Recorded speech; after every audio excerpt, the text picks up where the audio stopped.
Pull up a list of America's largest cities in 1900, and you'll see something that doesn't make sense. New York, Chicago, Philadelphia, those make sense. But there, at number 8, above Washington, D.C., above Detroit, above Milwaukee, is Buffalo, New York. Buffalo had 352,000 people in 1900. It was one of the great American cities, wealthy, growing, and critical to the nation's economy. Fast forward to 1950, and Buffalo was even bigger. The population had surged to 580,000 people. It was larger than Miami, larger than Atlanta, larger than Denver. Buffalo was a powerhouse, a center of grain milling, steel production, and manufacturing. It had world-class architecture, major league sports, and a downtown skyline that rivaled cities twice its size. Now look at Buffalo today. The population is 278,000. It is the 76th largest city in America, behind Henderson, Nevada, a suburb of Las Vegas that did not even exist until the 1950s. Buffalo has lost 52% of its peak population, more than half. Entire neighborhoods are abandoned. Grand downtown buildings sit empty. The city that was built for 600,000 people is now maintained by fewer than 300,000. Buffalo did not decline gradually. It collapsed. Between 1950 and 1980, the city lost 200,000 people in just 30 years. The factories closed. The jobs disappeared. The young left, and they never came back. Today, Buffalo is smaller than it was in 1900, before the automobile, before flight, and before 2 world wars. It is a city frozen in time, haunted by the ghosts of its former greatness. So why did Buffalo boom so spectacularly? Why did it collapse so completely? And why, despite sitting on one of the Great Lakes with cheap real estate and stunning architecture, cannot Buffalo bring people back? The answer is not just economics or policy. It is geography. Buffalo rose because of a geographic advantage so powerful it made the city essential. And Buffalo fell because that advantage vanished, literally overnight. This is the story of how geography made Buffalo great and how geography abandoned it. To understand Buffalo's rise, you need to understand the problem America faced in the early 1800s. The eastern United States, from Boston to Charleston, was well settled and connected by roads and coastal shipping. But the interior of the continent, the land beyond the Appalachian Mountains, was almost completely inaccessible. The Appalachian Mountains form a massive barrier running from Georgia to Maine. They are not the tallest mountains in the world, but they are old, rugged, and continuous. There are very few natural breaks, places where you can cross from the Atlantic coast to the interior without climbing over mountain ranges. For early American settlers, getting goods over the Appalachians was slow, expensive, and dangerous. You could haul a wagon over rough mountain roads, but it took weeks and cost a fortune. But there was one place, just one, where the geography opened up.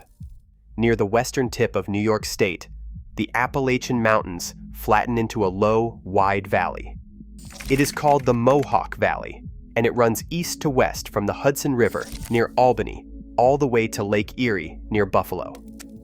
This valley is the only natural break in the Appalachian Barrier for over 1,000 miles. It is a geographic miracle, a water-level route through the mountains.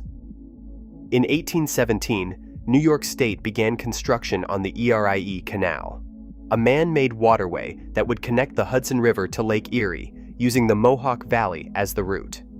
The canal was 363 miles long and took 8 years to build. It opened in 1825, and it changed America. Suddenly, you could ship goods from New York City, up the Hudson River, through the Erie Canal, and out to the Great Lakes, all by water. No mountains, no expensive overland routes. A ton of wheat that cost $100 to ship overland from Buffalo to New York City now costs $10 by canal. The cost of shipping dropped by 90%. Buffalo, sitting at the western terminus of the canal, became the gateway to the American West. Every ton of grain grown in Ohio, Michigan, Indiana, and Illinois came through Buffalo on its way to New York City and the Atlantic markets. Every manufactured good heading west went through Buffalo. The city exploded. In 1820, Buffalo was a village of 2,000 people. By 1850, it had 42,000. By 1900, it had 352,000. It was the 8th largest city in America, and it was still growing. Buffalo wasn't just a shipping hub. It became an industrial powerhouse. The grain that came through Buffalo on barges needed to be processed, so Buffalo built the largest grain mills in the world. Massive grain elevators, concrete towers 10 stories tall, lined the waterfront. At its peak, Buffalo milled more grain than any other city on Earth. Then came steel. In the 1890s, engineers harnessed the power of Niagara Falls, just 20 miles north of Buffalo. The hydroelectric plants at Niagara generated more electricity than anywhere else in the world at the time. Buffalo became known as the City of Light, the first American city with widespread electric streetlights. Cheap electricity attracted heavy industry. Steel mills, chemical plants, and manufacturers flocked to Buffalo. Bethlehem Steel opened a massive plant on the Buffalo waterfront. It employed 20,000 workers at its peak. Buffalo was also perfectly positioned for the auto industry. It was close to Detroit, but had cheaper land and abundant electricity. Ford, General Motors, and dozens of smaller manufacturers opened plants in Buffalo. By 1950, Buffalo's economy was booming.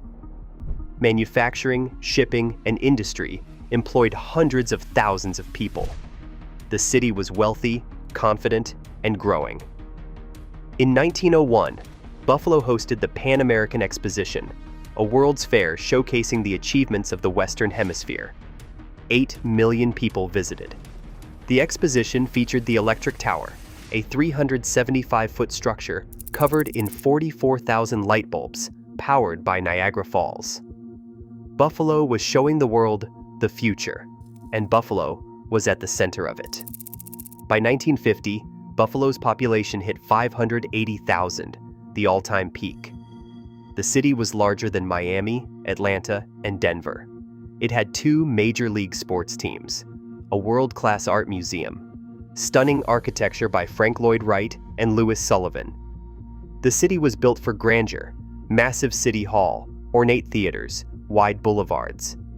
Buffalo believed it would keep growing forever. And then, in less than a decade, it all collapsed. The first blow came in 1959. The St. Lawrence Seaway opened, a system of locks and canals that allowed ocean-going ships to sail directly from the Atlantic Ocean into the Great Lakes, bypassing the Erie Canal entirely. For 130 years, Buffalo had been the choke point. Every ship, every barge, every ton of cargo heading west had to pass through Buffalo. Now ships could sail from Europe directly to Cleveland, Detroit, or Chicago without ever touching Buffalo.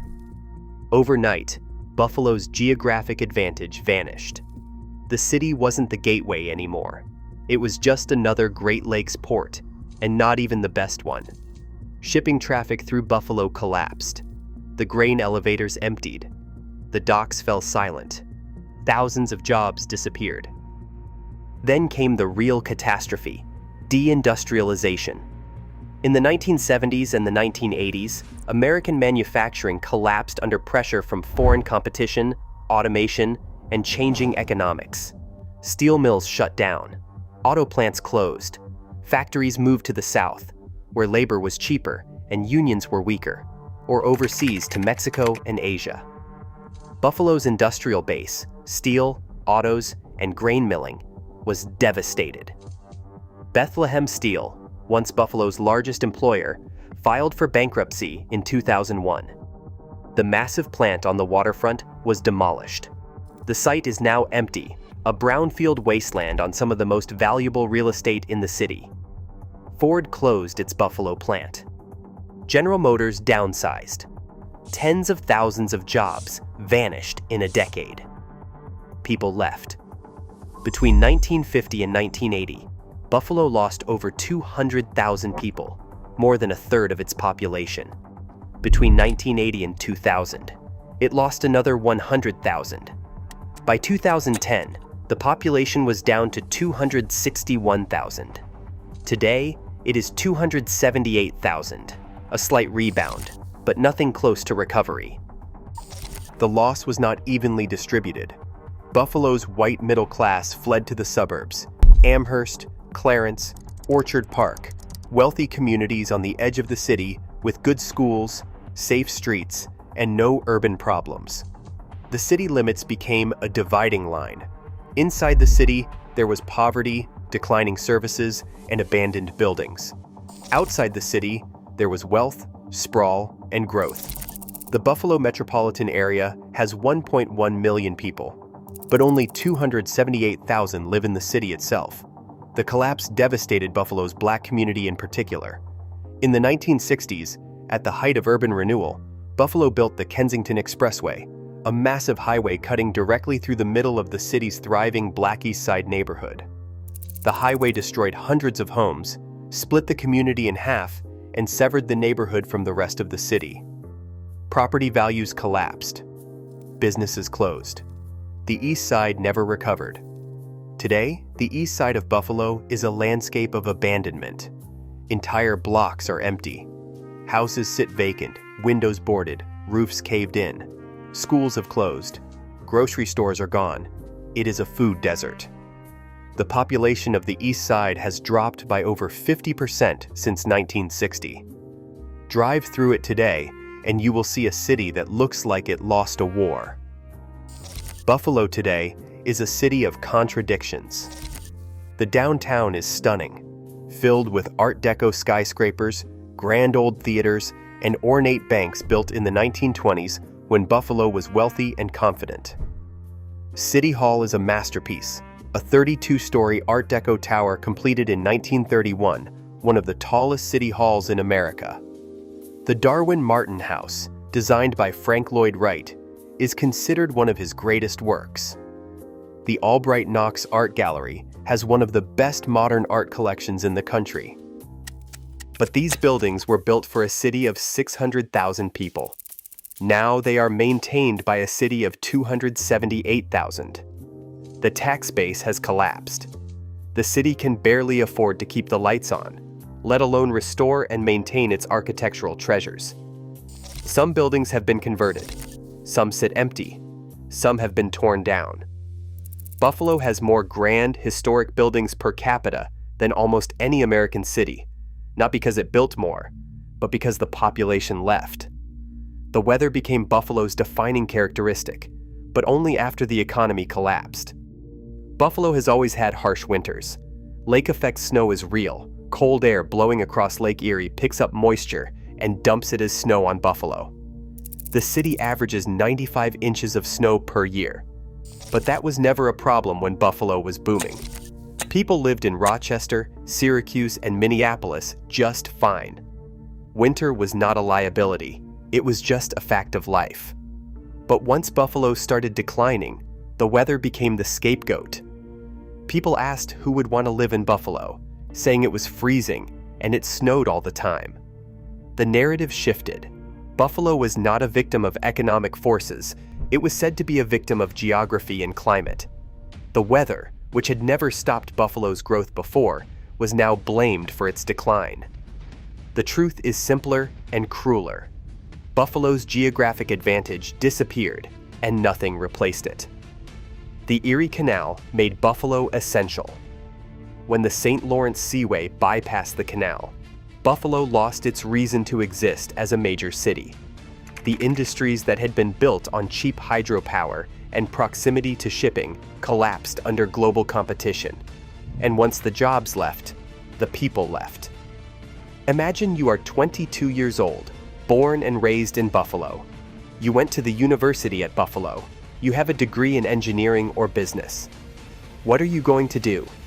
Stay in Buffalo, where the economy is stagnant, the population is declining, and the opportunities are limited? Or move to Charlotte, Austin, or Seattle, cities that are booming, hiring, and growing? Almost everyone leaves. Buffalo's best and brightest go to college and do not come back. The city's population is aging. The median age is rising. Schools are closing. The tax base keeps shrinking.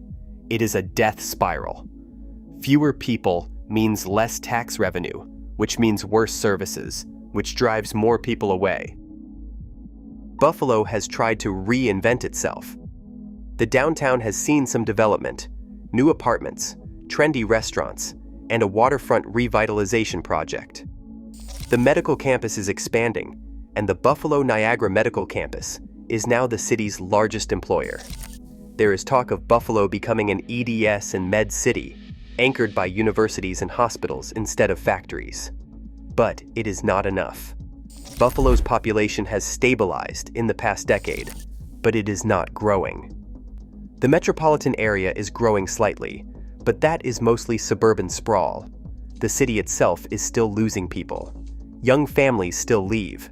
The tax base is shrinking. There are glimmers of hope. Some young people are moving back, attracted by affordable real estate, historic architecture, and a sense of authenticity that has been lost in more expensive cities.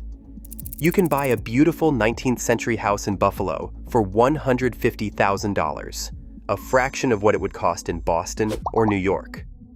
Artists, remote workers, and urban pioneers are trickling in. But it is a trickle, not a flood. Buffalo's population has been stable at around 280,000 for the past decade. But stable is not growth. And without growth, the city cannot rebuild its tax base, cannot improve services, and cannot escape the downward spiral. Here is the tragedy. Buffalo has everything it needs to be a great city. It has architecture, it has culture, it has a waterfront, it has a major university, it has cheap land, cheap housing, and cheap electricity. It has access to Canada, the border is 20 minutes away. It is closer to Toronto than to New York City, but it does not have jobs. And without jobs, people leave. And without people, nothing else matters. Buffalo's story is a warning about the fragility of cities built on a single geographic advantage. For 125 years, Buffalo was essential because of the Erie Canal. When that advantage disappeared, the city had nothing to fall back on. Geography made Buffalo great. And when geography changed, when the St. Lawrence Seaway opened, when shipping routes shifted, when globalization moved manufacturing overseas, Buffalo was left behind. Buffalo today is a city haunted by its past. The grand buildings downtown were built for a population that is gone. The empty factories on the waterfront are monuments to industries that died. The abandoned houses on the east side are graveyards of communities that collapsed. Buffalo is smaller now than it was 125 years ago. And barring a dramatic reversal, it is not coming back. The 8th largest city in America in 1900 is now the 76th. The city of light is dimming. And geography, the force that made Buffalo rise, has moved on, leaving behind a beautiful, tragic shell of what once was.